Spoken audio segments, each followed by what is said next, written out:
Hello students, आप सभी लोगों को फिर से एक बार स्वागत है इस नए वीडियो में। इस वीडियो में हम लोग बेसिकली देखेंगे वेरिएबल्स क्या होता है एंड सीरियल मॉनिटर क्या होता है, उसको कैसे यूज़ किया जाता है। तो वेरिएबल्स को हम लोग समझेंगे। जो लास्ट क्लास में हमने प्रोजेक्ट बनाया था, ट्रैफिक लाइट सिग्नल का प्रोजेक्ट, उसी प्रोजेक्ट को यूज़ करके हम लोग वेरिएबल को समझने वाले हैं। अगर मैं आपको कोड्स दिखाऊं इस प्रोजेक्ट का, तो वो कोड्स हम लोगों के पास कुछ इस टाइप का था। ये हमने प्रीवियस लेक्चर में, प्रीवियस क्लास में लिखा था ये कोड। इसमें हमने क्या किया था, जो रेड एलईडी है वो पिन नंबर 12 से कनेक्ट किया था, येलो एलईडी जो है वो पिन नंबर 8 से, और ग्रीन वाले को पिन नंबर 7 से कनेक्ट किया था। अब ये पिन, कौन सा पिन किस एलईडी से कनेक्टेड है, वो आप थ्रू आउट द प्रोग्राम हो सकते हैं कहीं पे भूल जाए या कन्फ्यूज़न हो जाए, तो आपका प्रोग्राम गलत हो जाए उसी चक्कर में। तो इसीलिए इसको सॉर्ट करने का एक तरीका ये है कि पहले ही आप प्रोग्राम को बोल लीजिए, पहले ही आप आर्डिनो को बोल लीजिए कि रेड मतलब मैं यहाँ पर यूज़ कर रहा हूँ पिन नंबर 12। वैसे ही आप उसको बोल दीजिए कि हम लोगों का जो येलो है, येलो मतलब पिन नंबर 8 एंड ग्रीन मतलब पिन नंबर 7। अब ये जो है पहले ही बोल देने का जो तरीका है, इसी को हम लोग कहते हैं वेरिएबल सेटअप, है ना। तो इनिशियली राइटिंग एनी प्रोग्राम हम लोग वेरिएबल को सेटअप कर देते हैं। रेड जो है वो हमने एक वेरिएबल लिया और इस वेरिएबल के साथ हमने किस नंबर को अटैच कर दिया, 12। इससे जब भी हम लोग आगे प्रोग्राम में ये रेड लिखेंगे तो प्रोग्राम को समझ में आ जाएगा कि वो जो है बात हो रहा है पिन नंबर 12 का, है ना। यहाँ ये वेरिएबल आप कुछ भी लिख सकते हैं। मैं यहाँ पर रेड लिख सकता हूँ, या आप रेड एलईडी लिख सकते हैं, है ना। रेड एलईडी इक्वल टू 12 ऐसे भी लिख सकते हैं, या फिर आप लिख सकते हैं वेरिएबल का नाम रेड पिन इक्वल टू 12 ऐसे भी लिख सकते हैं। तो जो आपको अच्छा लगे, एक वेरिएबल, एक नाम जो है पिन नंबर 12 के लिए आप चूज़ कर लीजिए, ठीक है। तो हम लोग यहाँ क्या करेंगे, इस वीडियो में हम लोग डिस्कस करेंगे कि वेरिएबल कैसे सेटअप किया जाता है। अभी हम लोग यहाँ कोड पे चलते हैं, और वेरिएबल सेटअप हम लोग कहाँ पर करेंगे। वेरिएबल सेटअप जो है ये वॉइड सेटअप से भी ऊपर हम लोग करेंगे। इस वॉइड सेटअप को मैं नीचे लेके आता हूँ। ऊपर जो ये वाला स्पेस है, इस स्पेस में हम लोग वेरिएबल को लिखेंगे। अब देखिए वेरिएबल क्या क्या टाइप का हो सकता है वो एक बार मैं बता देता हूँ। तो जो सबसे पहले आप यहाँ पर देख सकते हैं, हमें वेरिएबल्स डिक्लेयर करना होता है। और वेरिएबल जो है वो क्या हो सकता है, पहले इंटीजर टाइप का वेरिएबल हो सकता है। इंटीजर मतलब होल नंबर, है ना। अब जैसे कि आप यहाँ पर देख रहे हैं, ये जो नंबर है 12, तो ये जो 12 नंबर है ये एक होल नंबर है, एक इंटीजर है। तो अगर मुझे इंटीजर को सेटअप करना है तो हम लोग इंट वाला चीज़ यूज़ करेंगे। वैसे ही अगर मुझे कोई लेट्स से डेसिमल नंबर को सेटअप करना है, तो उस केस में हम लोग क्या यूज़ करेंगे, डेसिमल नंबर के लिए ये फ्लोट वर्ड जो है वो यूज़ करेंगे। तो उससे पता चलेगा कंप्यूटर को, प्रोग्राम को, कि जो नंबर हम लोगों ने वेरिएबल लिया है, नंबर हम लोगों ने चूज़ किया है, वो एक डेसिमल नंबर है।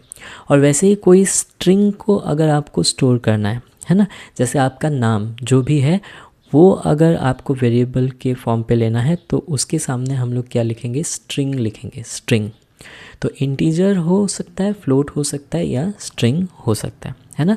और उसको लिखने का तरीका जो है वो ऐसा होता है, जैसे कि आप देख रहे हैं, जैसे यहाँ एक सेंसर पिन लिया है या एलईडी पिन लिया है। ये एलईडी पिन क्या है, ये एक वेरिएबल है, और ये क्योंकि 13 एक इंटीजर है, तो उसके सामने क्या लिखा जा रहा है, यहाँ पर इंटीजर लिखा जा रहा है। तो हम लोग भी यहाँ पर वही चीज़ करेंगे।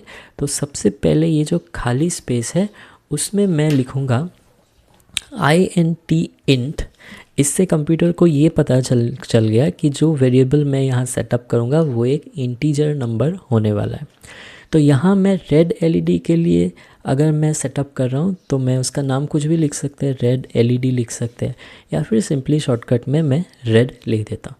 तो ये जो रेड जब भी मैं बोलूँगा तो ये पिन नंबर 12 को समझ लेगा। और जब भी हम लोग क्लोज़ करते हैं लाइन को, कैसे क्लोज़ करते हैं, एक सेमी कॉलन से क्लोज़ करते हैं। वैसे ही एक और वेरिएबल मैं यहाँ डिक्लेयर कर रहा हूँ। लेट्स से ये है मेरा येलो, और ये येलो जो है ये मेरा क्या है, ये है पिन नंबर कितना था, येलो जो है ये है मेरा पिन नंबर 8, पिन नंबर 8। एक मिनट, ये येलो है हम लोगों का पिन नंबर 8। वैसे ही हम लोगों का जो इंट, मैं अगर बोलता हूँ ग्रीन, तो ग्रीन एलईडी अगर मैं लेता हूँ तो ये मेरा क्या लिया है, ये है हम लोगों का पिन नंबर 7। तो ये मैंने सेटअप कर दिया है। यहाँ पर हर कलर के एलईडी के लिए एक नाम हमने दे दिया है। अब जब भी हम लोगों को जैसे पिन मोड सेट करेंगे तो यहाँ पिन नंबर 12 नहीं लिख के हमें क्या लिखना होगा, उस वेरिएबल का नाम लिखना होगा। रेड हो गया, तो जब भी मैं रेड बोलूँगा तो ये समझ जाएगा कि पिन नंबर 12 के बारे में बात हो रहा है। अब देखिए पिन सेटअप में क्या हुआ, मैंने इसको ये इंस्ट्रक्शन दिया कि पिन मोड तुम्हें सेटअप करना है, किस पिन को, रेड पिन को, मतलब पिन नंबर 12 को कैसे सेटअप करना है, आउटपुट जैसे सेटअप करना है, मतलब ये लाइट को जलाएगा या ऑफ करेगा। वैसे ही मेरा जो येलो पिन है, ये येलो पिन भी मेरा क्या है, येलो पिन भी एक आउटपुट है, और मेरा जो ग्रीन पिन है ये ग्रीन पिन भी मेरा आउटपुट है। ठीक है, तो वैसे ही जब हम लोग इंस्ट्रक्शन देंगे तो हम लोग कहेंगे कि digital right pin number 12 high. इसका मतलब राइट करो किसको, रेड एलईडी को, 12 मतलब रेड एलईडी, हाई मतलब क्या, उसको जलाना है। फिर हमारा 3000 मिली सेकेंड जो है वो चीज़ मेरा क्या करना है, यहाँ पर रुक जाना है। अब ये जो 3000 है डिले टाइम, इसको भी मैं वेरिएबल जैसे सेटअप कर सकता हूँ। अब उसके लिए मुझे पहले ही यहाँ पर लिख देना होगा कि 3000 भी मेरा क्या है, एक इंटीजर है, और ये क्या है, डिले टाइम है, जिसको dt लिख रहा हूँ, dt मतलब डिले टाइम है, और ये डिले टाइम मेरा कितना है, 3000। तो हर बार 3000 लिखने से अच्छा है हम लोग dt लिख देंगे वहाँ पर। और एक 100 मिलीसेकेंड का भी डिले टाइम था, तो इसको मैं लिख रहा हूँ, कुछ और नाम देते, डिले टाइम 2 लिख देते, है ना, या फिर मैं इसको लिख देता हूँ डेल लिख देते हैं। तो डेल इक्वल टू मतलब डिले, ये है हम लोगों का 100। ठीक है, तो ये भी हो गया हम लोगों का क्या, एक वेरिएबल। अब जब भी हम लोग यहाँ यूज़ करेंगे, अब 12 के जगह हम लोग क्या लिखेंगे, रेड लिखेंगे। तो रेड एलईडी को पहले हमें लो करना है, ये हो गया रेड एलईडी। और ये 100 के जगह हम लोग क्या लिखेंगे, 100 मिलीसेकेंड कौन सा था, वेरिएबल डेल था। ठीक है, वैसे ही 8 पिन नंबर 8 मेरा क्या है, पिन नंबर 8 है मेरा येलो एलईडी, और ये मेरा क्या कौन सा टाइम है, ये है मेरा टाइम dt। ठीक है, और पिन नंबर 8 मतलब हम लोगों का है येलो एलईडी, और फिर से ये जो टाइम है 100 मिलीसेकेंड, ये कौन सा है, डेल है। वैसे ही हम लोगों का पिन नंबर 7 जो है वो मेरा क्या था, वो था हम लोगों का ग्रीन एलईडी के लिए। तो इस 7 के जगह हम लोग लिख देते हैं ग्रीन, और जो 3000 है वो है हम लोगों का डिले टाइम dt, और जो पिन नंबर 7 है वो है हम लोगों का ग्रीन एलईडी के लिए, और 100 मिलीसेकेंड जो है इसको हमने कौन सा वेरिएबल लिखा था, डेल। तो यहाँ तक हमने लिख दिया। तो ये भी 3000 जो है, ये 3000 हम लोगों का हो जाएगा डिले टाइम dt। ओके, तो यहाँ तक हमने लिख लिया है कोड।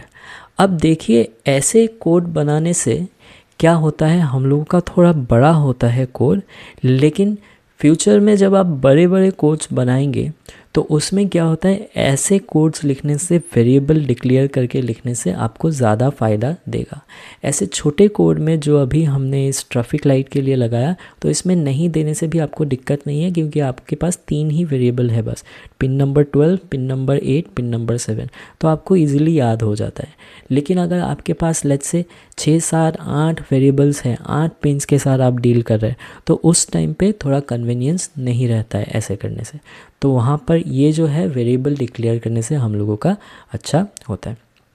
अब देखिए ये जो हो गया है ये वही प्रोग्राम है जो प्रोग्राम हमने लास्ट क्लास में किया था, लेकिन लिखने का तरीका अलग है। यहाँ हमने वेरिएबल को डिक्लेयर करके चीज़ों को लिखा है। तो इसको एक बार कंपाइल कर लेते हैं, अगर कुछ एरर वगैरह है तो आपको दिख जाएगा। तो एक बार कंपाइल करके देखते हैं कि सब कुछ सही है कि नहीं है। तो जैसे ही मैं इसको कंपाइल करता हूँ तो आपको यहाँ देखने को नीचे देखने को मिल रहा है कंपाइलेशन एरर, है ना। तो यहाँ बोला गया expected unqualified ID before int, मतलब अच्छा ये जो लाइन है आप देख रहे हैं, तो यहाँ गड़बड़ कहाँ है वो आपको दिखा देगा। ये जो लाइन है ना, तो ये लाइन आपका देखिए कलर इसका थोड़ा सा डल हो गया है, मतलब इस लाइन या इस लाइन से ऊपर आपका कहीं पे गलती है, जिसकी वजह से ये जो है रेड एरर आपके कंसोल में दिखा रहा है। अब क्या गलती है, मैंने यहाँ पर ये गलती जो है वो जानबूझ के रखा था ताकि आपको ये एरर वाला चीज़ समझा सकूँ।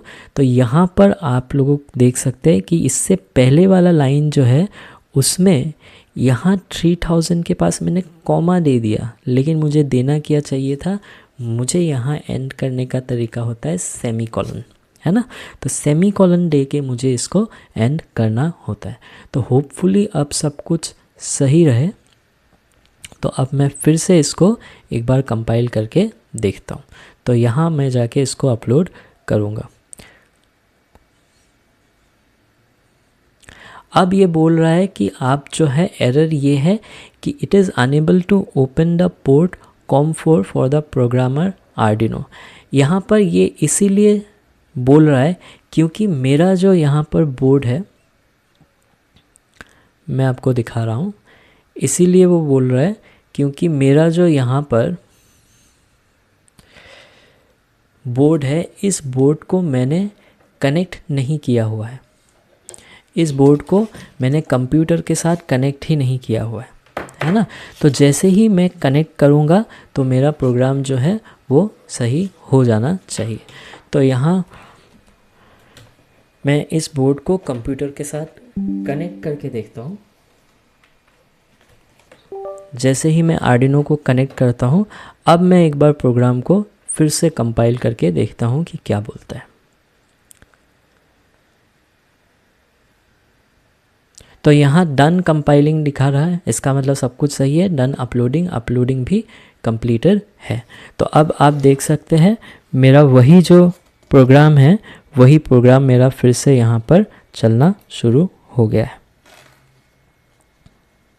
मैं आपको दिखा रहा हूँ वही प्रोग्राम जो है यहाँ पर जैसे ही कंप्यूटर के साथ कनेक्ट किया तो ये ट्रैफिक लाइट सिग्नल फिर से चलना स्टार्ट हो गया।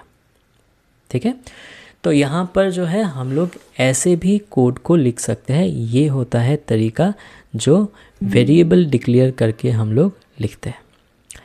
अब नेक्स्ट पार्ट में हम लोग देखेंगे कि सीरियल मॉनिटर क्या होता है।